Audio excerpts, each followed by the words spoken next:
Vamos falar de economia agora. Nós temos vários indicadores que apontam a aceleração da atividade aqui na economia brasileira. Nós estamos em contato com Marcelo Neves, que é economista, professor do FIP-CAF. Professor Marcelo, boa tarde. Boa tarde, Denise. Como você vai? Um Bom, prazer estar aqui com os ouvintes e internautas da Jovem Pan. bom, eu que agradeço a sua participação e vamos começar falando do relatório Focus, que eu falava hoje. Nós tivemos vários indicadores, na verdade projeções, não é?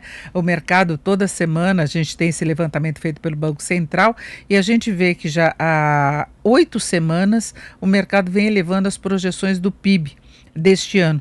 Agora, a última projeção fala em um crescimento de 4,85%. Nós já tivemos relatórios aí de algumas instituições falando um crescimento de 5,5% da Sim. economia brasileira. Só que a gente tem um contraponto. O mercado, ao mesmo tempo que está elevando a projeção deste ano, está cortando do ano que vem. Agora, a previsão do PIB de 2022 está em 2,20%. No relatório da semana passada, estava em 2,31%.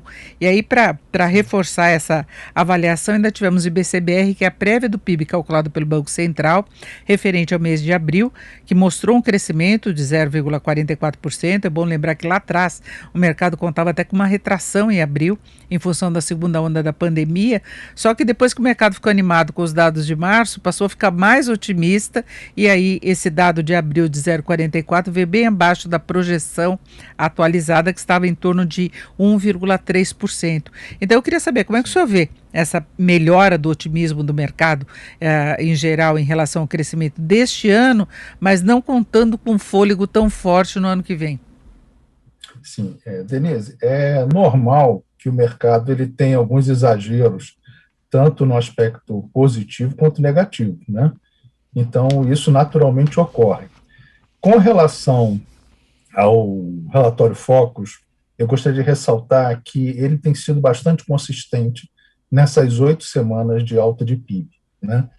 Com relação ao IBC-BR, essa diferença que teve entre a expectativa de mercado de 1,35 para os 44 se dá muito em função dessa variação de expectativa, quando às vezes o otimismo fica muito exagerado, ou como o pessimismo também exagera demais da conta.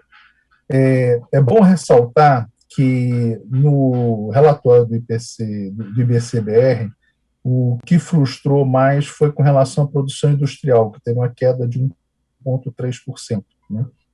Os demais indicadores, tanto serviços como varejo, eles se mantiveram constantes e com uma ligeira elevação. Com relação ao ano que vem, é natural que esse crescimento esteja antecipando para esse ano, lembrando que ano passado nós tivemos uma queda de PIB de 4,1%. Então, você tem um efeito estilingue, né? O PIB caiu muito, então você tem um efeito estatístico com relação ao ano passado que ajuda a você ter uma recuperação do crescimento econômico. A questão está no fato de que o relatório Focus, o boletim Focus, ele mostra que isso está sendo consistente. E parte disso está vindo da expectativa do ano que vem. Então, esse limitador de crescimento do ano que vem, a gente tem que colocar isso dentro de um contexto de outras variáveis também. Uma delas é a questão da energia elétrica. Né? Não temos uma situação, não acredito que teremos, como tivemos em 2001, um apagão, até porque hoje os sistemas de transmissão estão interligados. Você tem a questão das termoelétricas, mas é um problema, é uma variação limitadora do crescimento. Tá? Inclusive, a gente sabe que há estudos por parte do governo considerando algum tipo de racionamento, talvez naqueles horários de Sim, pico, até para não haver sobrecarga diante da capacidade de fornecimento da energia, que vai estar mais restrito.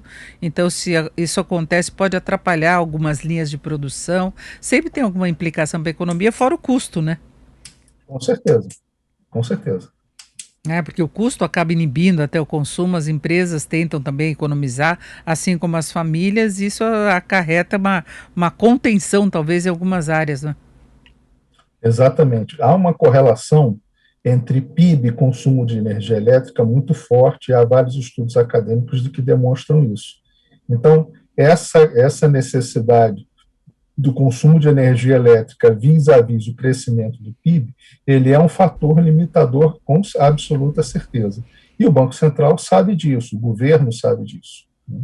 Agora, o senhor falou em Banco Central, porque nós estamos acompanhando há várias semanas essa melhora da projeção do PIB, só que, por outro lado, também está subindo a projeção de inflação, isso há mais tempo, né? A do PIB está subindo há 8 semanas, de inflação subindo há 10 semanas, o mercado já conta com o IPCA em 5,82% neste ano, e essa piora do comportamento geral da inflação já começa a contaminar 2022, que o mercado elevou a projeção para 3,78%.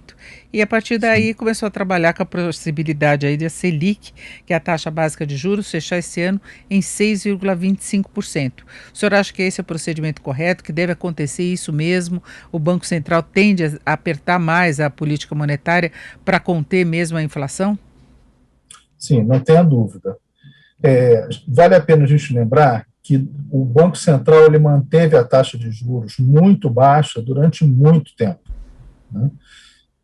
E não tem como você não ter um repasse disso para a inflação.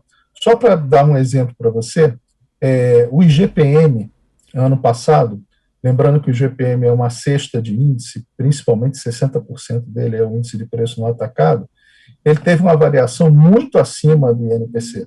Então, esses preços represados, eles uma hora vão passar para o preço ao consumidor, não tenha dúvida. Além de outros fatores que impactam a inflação, como, por exemplo, o câmbio, né? Nós tivemos uma alta do câmbio aí, o dólar chegou quase a R$ 6, e agora ele está retrocedendo, mas parte dessa inflação está sendo repassada agora, né? Então, o que vai acontecer é muito provável, acho muito difícil o Banco Central conseguir manter a inflação dentro do intervalo do regime de bandas cambiais, provavelmente vai furar o teto, né? Mas o que precisava ser feito está sendo feito, é que você está fazendo os reajustes de taxa Selic. Para a próxima reunião do Copom, o mercado hoje já precifica 0,75, uma outra alta de 0,75. Porém, eu não me surpreenderia se nós tivermos uma alta de 1%. É uma aceleração mesmo para passar um recado mais firme. Seria principalmente esse o objetivo e meio que forçar uma convergência aí das projeções, né? Exatamente, exatamente. Você Perfeito. precisa ancorar as expectativas de inflação, porque isso é importante para que os agentes econômicos possam realmente se planejar e ter uma perspectiva de inflação dentro do regime de metas. Perfeito, nós ouvimos o Marcelo Neves, economista, professor da FIPCAP. Professor Marcelo, muito obrigado, uma boa tarde. Imagina, uma boa tarde para você e tudo de bom.